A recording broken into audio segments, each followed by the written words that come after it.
नमस्कार, श्री स्वामी समर्थ. आज आपण पाठराखीण या मालिकेचा आजचा रिव्ह्यू ऐकणार आहोत.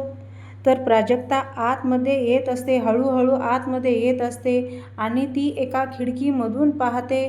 तर तिला आलोक पाठीमागून हा दिसत असतो आणि मग ती बघत असते आणि विचार करत असते की यानेच माझ्या ड्रॉइंग वहीमधली ही ड्रॉइंग कंप्लीट केली आहे का, असं विचार करत असते. आणि तो पाठमोरा असून ब्लेड घेऊन पेन्सिल छिलत असतो. मग तेवढ्यात प्राजक्ता हाक देते की सुलक्षणा मॅडम आहेत का. तेव्हा तो आवाज ऐकून आलोकला एकदमच पेन्सिल लागते आणि त्याच्या बोटातून रक्त बाहेर येतं. आणि मग तो त्या रक्ताकडे आणि त्या बोटाकडे पाहतच राहतो आणि तो खूप घाबरून जातो आणि प्राजक्तासुद्धा खूप घाबरून जाते. त्याला ब्लेड लागलेली असते आणि त्याच्या बोटामधून रक्तसुद्धा येते. मग तो ओरडत असतो. तेव्हा प्राजक्ता म्हणते, काय झालं, काय झालं, तुम्ही बरे आहात ना, असं आलोकला प्राजक्ता म्हणत असते. तेव्हा आलोक त्या बोटाकडे पाहतच राहतो, कारण त्याच्या बोटातील लाल रक्त येत होतं आणि प्राजक्तासुद्धा त्याच्याकडे पाहत राहते. आता विधी दरवाजा हळूच उघडते आणि आतमध्ये डोकावून पाहते. आता आलोक ते रक्त पाहून खाली पडतो आणि त्यांची पेंटिंगसुद्धा खाली पडत असते. तेव्हा प्राजक्ता तर खूपच घाबरते आणि त्याच्या पाठीमागे जाऊन उभा टाकते आणि आता आलोकचा हात हातात घेते आणि त्याच्या हाताला काय झालं आहे ते पाहते आणि ते रक्तसुद्धा पाहते आणि त्याच्या बोटाला लागलेलं ते सुद्धा पाहते आणि तीसुद्धा एकदम घाबरून जाते. आणि आता काय करावं असं म्हणून ती इकडे तिकडे पाहत असते, काही भेटेल का म्हणून, पण तिला काहीच सापडत नाही. तेव्हा तिने आपल्या ओढणीचा कपडा कट करून आलोकच्या बोटाला बांधलेला असतो आणि ती त्याच्याकडे पाहत असते. आणि मग तेवढ्यात विधी दारातून आतमध्ये डोकावून पाहत असते आणि ऐकतसुद्धा असते की आतमध्ये काय चाललं आहे. म्हणजे आउट हाऊसमध्ये इकडे तर प्राजक्ता हात हातात घेऊन पाहत असते. आता काय करावं ते तिची ओढणी. इकडे विधी तर खूप खुश होते. 1 मिनिटाची प्राजक्ता म्हणते, थांबा थांबा, काही होत नाही, असं म्हणून ती ओढणीचा कपडा बांधत असते. विधी म्हणते, कशी अद्दल घडवली, आता मजा येणार, असं म्हणते आणि दारातून ती तिथून निघून जाते. इकडं आता ओढणीचा कपडा प्राजक्ताने आलोकच्या हाताला बांधलेला असतो आणि तो पाहतच असतो.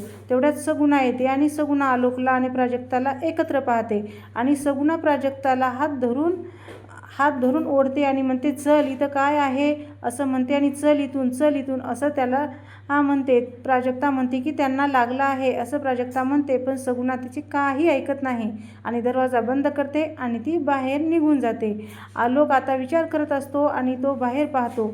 आता त्या एकदा बांधलेल्या ओढणीच्या कपड्याकडे सुद्धा पाहतो. सगुणा म्हणते, ही खोली माझी आहे, इथं परत यायचं नाही. प्राजक्ता म्हणते, अहो त्यांना लागलं आहे. तेव्हा सगुणा म्हणते, जा म्हणते इथून, असं, आणि सगुणा तिला तिथून ढकलून देते. तेव्हा ओढणीच्या कपड्याने बांधलेला हात अजूनही आलोक पाहतच असतो. तर इकडे कौस्तुभ आलेला असतो धाब्यावर कुठेतरी असा आहे आणि तिथे कौस्तुभ, एक माणूस त्याला म्हणतो, कौस्तुभजी, काय भाई, एकदम खुश ना, असं म्हणतो. तेव्हा कौस्तुभ म्हणतो, कोण भाई. तर तो माणूस म्हणतो की तुम्हीच, असं काय करता. तेव्हा कौस्तुभ त्याला सांगतो की माझ्याकडे पैसे नाही, तो माझ्या बहिणीचं लग्न ठरलं आहे. तेव्हा तो माणूस म्हणतो की मला बोलवायचं हळदीला.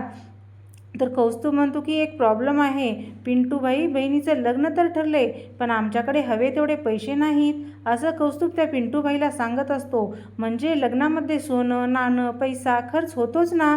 तर पिंटूबाई म्हणतो, सवाल आहे का. तेव्हा कौस्तुभ म्हणतो, मला थोडीशी मदत कराल का.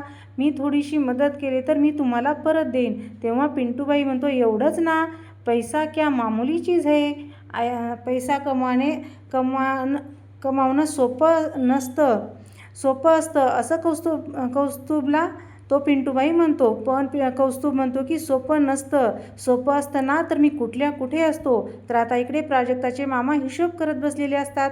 तेवढ्यात चारुलता येते. ते म्हणतात की मी आमंत्रण कोणाकोणाला पाठवलं आहे, ती लिस्ट काढली आहे, कोणाकोणाला आहे ते बघतेस का.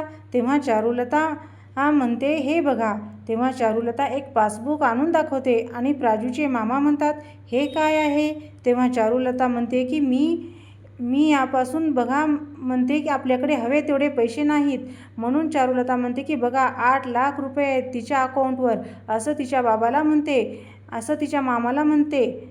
तर आता इकडे तो पिंटू शेठ म्हणत असतो की हाच प्रॉब्लेम आहे तुम्हाला, माहीत नाही पैसा कसा कमवायचा, पैशाला पैसा ओढतो मग आपली कमाई होते, डोक्यात फिक्स कर. म्हणजे काय असं कौस्तुभ म्हणतो. तर पिंटू भाई म्हणतो म्हणजे एक काम कर, तू मला 4-5 लाख रुपये दे. 4-5 लाखाचे मी एवढे पैसे करतो ना की तुझ्या बहिणीचं लग्न इथं नाही तर राजस्थानमधल्या पॅलेसमध्ये होईल, असं तो पिंटूबाई कौस्तुभला सांगत असतो.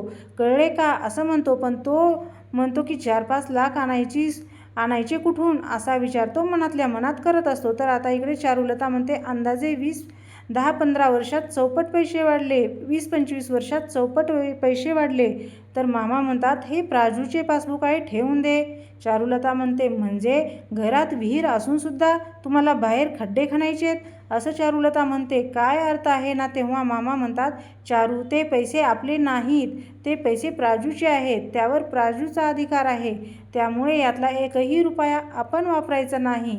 घेऊन दे ती पासबुक, ठेवून दे ती पासबुक, असं प्राजूचे मामा म्हणतात. तेव्हा प्राजूची मामी त्या पासबुककडे पाहते आणि आता इकडे प्राजू रस्त्याने एक जात असते. तेवढ्यात पाठीमागून भाग्या येते आणि भाग्या तिचा आवाज असा आवाज देत येते, किक किक असा आवाज देत येते. तेव्हा प्राजू म्हणते घाबरले ना मी. तर भाग्या म्हणते हे काय सगळं, हे का. भाग्या म्हणते लहान मुलांच्या गळ्यात वॉटर बॅग अडकवतात ना, तसं तुझ्या तुझ्या गळ्यात फोन अडकवायला पाहिजे. तेव्हा म्हणते की हो पाठवा की, मग उद्या माझा साखरपुडा आहे, कळते का तुला.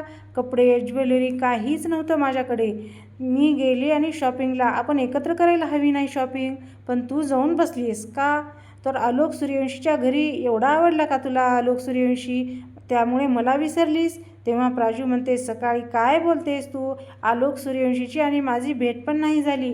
आता भाग्या म्हणते की होईल होईल, सर्व काही आपण आहोत. तेव्हा प्राजू म्हणते हो का. भाग्या म्हणते हो, तुझ्याशी कशाला बोलते ग, राग आलाय, मला एकटी गेली होती मी शॉपिंगला, असं म्हणते भाग्या आणि ती गाडी घेऊन चाललेली असते.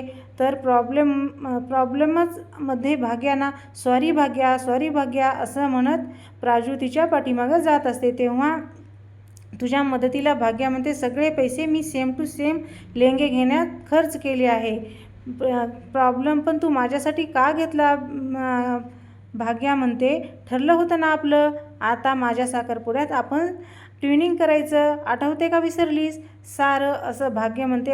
हॅलो, ठरल्याप्रमाणे आपण ट्विनिंग करूयात मजेत. आणि भाग्या हसत तिच्याकडे पाहते. आणि मग आता इकडे चारुलता म्हणते मज्जा मारणार का ती या पैशाची, म्हणून म्हणते तुमचं पाहिजे का ते पैसे. मामा म्हणतात विचार कर चारुलता. म्हणते 15 वर्ष विचारच करत होते मी, 15 वर्ष आपण तिला सांभाळलं, तिच्या खर्चासाठी 1 रुपयासुद्धा तिच्या अकाउंटमधून काढला नाही. जेव्हा माझी आई म्हणते प्राजक्ता या घरची मुलगी नाही, तेव्हा रागाने काय म्हणता तुम्ही, पोटची नसली तरी माझीच मुलगी आहे ती. जर तुम्ही तिला आपली मुलगी मानता, मग तिला ह्याची जाणीव नको यायला. या घरची मुलगी म्हणून तिने मदतीचा हात द्यायला पाहिजे की नाही. हो, शेवटी वेळ आल्यावर कळतं, आपलं ते आपलं आणि परकं ते परकं. तेवढ्यात दारात भाग्या आणि प्राजू येतात आणि चारुलताचं सगळं बोलणं ऐकत असतात. भाग्या म्हणते आई असं का म्हणते. मामासुद्धा त्यांच्याकडे पाहत असतात, त्या दोघीसुद्धा एकमेकडे पाहत असतात.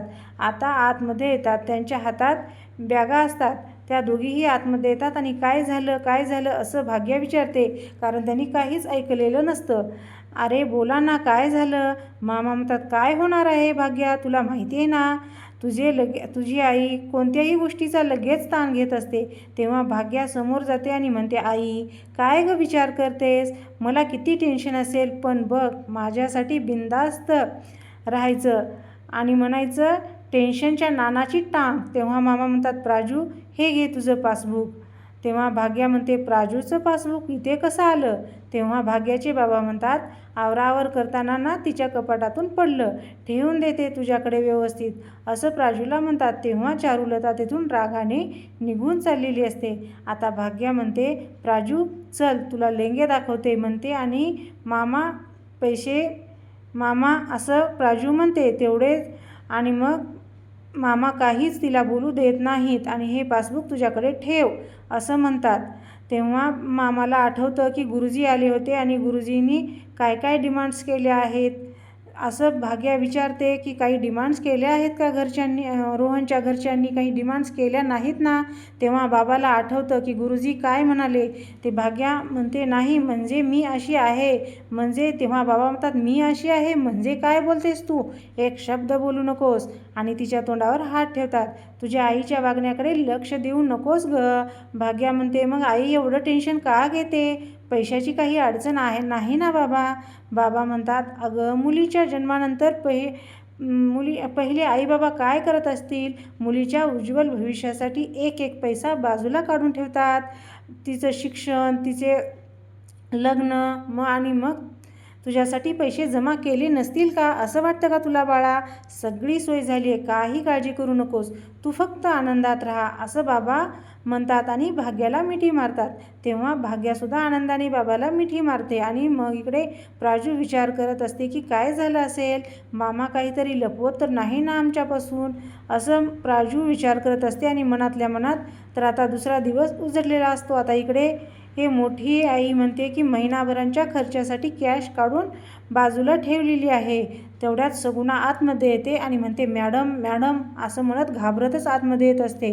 आणि मग काय झालं सगुणा असं मोठी आई विचारते. तेव्हा सगुणाला मॅडम ती प्राजक्ता आउट हाऊसमध्ये गेली होती आणि तिकडे हे विधी हसत असते. आणि सगुणा म्हणते आलोक दादा पण तिथेच होते. इकडे विधी हसतच असते आणि मग त्यांच्याकडे पाहत असते. आत्ताच मोठी आईच्या हातून पैसे खाली पडतात आणि काय म्हणून ते आश्चर्यचकित होऊन वाटतात.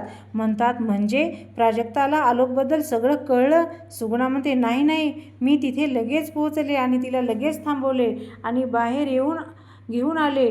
मोठे असंच लक्ष ठेवून राहत जा असं सगुणाला म्हणतात. मोठी आई म्हणते विधी म्हणते प्राजक्ताने आधीच केलं आहे म्हणजे तुम्हाला असं वाटत नाही का की ती आपल्या फॅमिली मॅटर्समध्ये जास्त इंटरफेअर करते आहे. काहीही म्हणा ती प्राजक्ता मला डेंजरस वाटायला लागली आहे. तेव्हा प्राजक्ताची सासू म्हणजे अंबिका म्हणते की तुला नक्की काय म्हणायचं आहे विधी.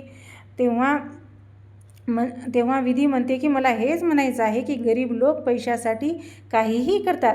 समजा पैशासाठी या प्राजक्ताने आपल्या आलोक भाऊजींचा क्रोमा असल्याविषयी म्हणजे जो आजार आहे त्याविषयी असलेल्या सत्य एखाद्या न्यूज एजन्सीला सांगितलं तर, असं म्हणते तर असं वाटतंय या प्राजक्ताचं आपल्या घरात येणं वेळेत बंद करायला हवं असं विधी म्हणत असते. तेवढ्यात मोठी रागाने विधीकडे पाहतात आणि म्हणतात प्राजक्ताला सूर्यवंशीच्या घरात येण्यापासून कोणीही अडवू शकत नाही आणि या प्राजक्ताचे या घरात येण्याचं थांबवण्यापेक्षा मुलांना कसं सांभाळायचं हे शिक तिच्याकडून, तुला कामी येईल तुझ्या.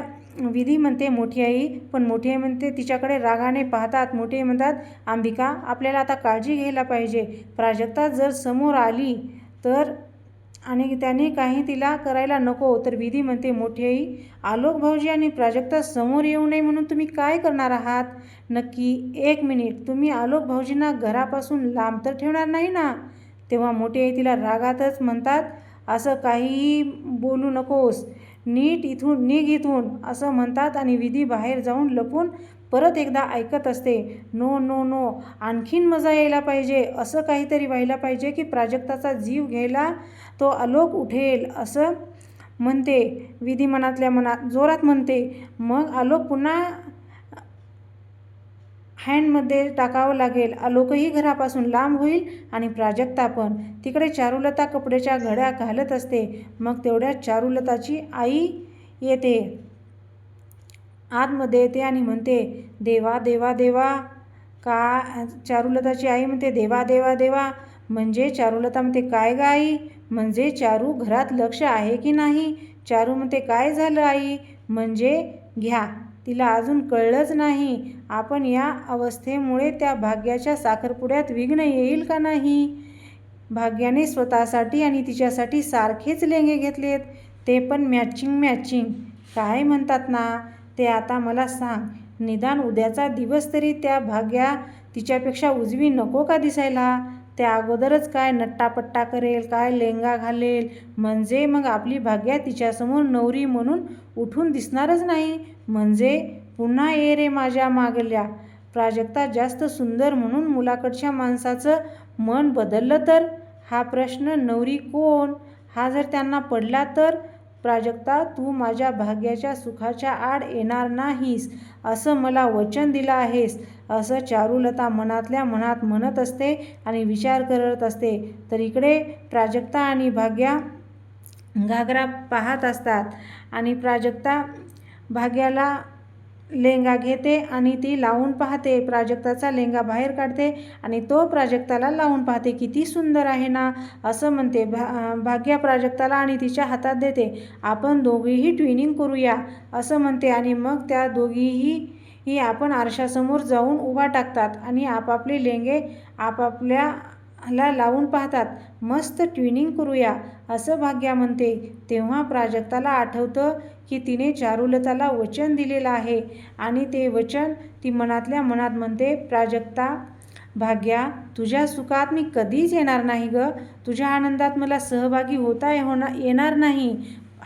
पण हा आनंद कायम तुझ्या चेहऱ्यावर असू दे. मग आता आपण पुढील भागात पाहणार आहोत की आलोक इकडे तिकडे अस्ताव्यस्त करत असतो वस्तू आणि इकडे तिकडे फेकत असतो आणि म्हणत असतो की माझ्या वस्तू कोण घेतल्या, माझ्या सामानाला हात कोण लावलं. इकडे तिकडे सामान करतो आणि लहान मुलांच्या खेळायला येते. तर तो एक पिऊम असतो, तो वाजवायचं काहीतरी असतं ते घेतो आणि तो लहान मुलगा वाजवत असतो म्हणजे त्याच्या भावाचा. आणि तो मग बाहेर येतो, तो वाजवलेला पाहतो. प्राजक्ता काय करते, ते घेते आणि वर धरते आणि उचलते. तेवढ्यात आलोक बाहेर येतो आणि म्हणतो, माझं कोण चोरलं आहे असं म्हणतो आणि तो तिथली एक कुंडी उचलतो आणि प्राजक्ताच्या डोक्यात घालणारच असतो. आणि मग आता काय होतं ते आता आपण पुढील भागात पाहूया. त्यासाठी तुम्हाला हा व्हिडिओ लाईक करावा लागेल, शेअर करायला लागेल आणि सबस्क्राईबसुद्धा करावं लागेल. त्यासाठी तुम्ही व्हिडिओ शेवटपर्यंत बघितलात त्याच्यासाठी धन्यवाद. श्री स्वामी समर्थ.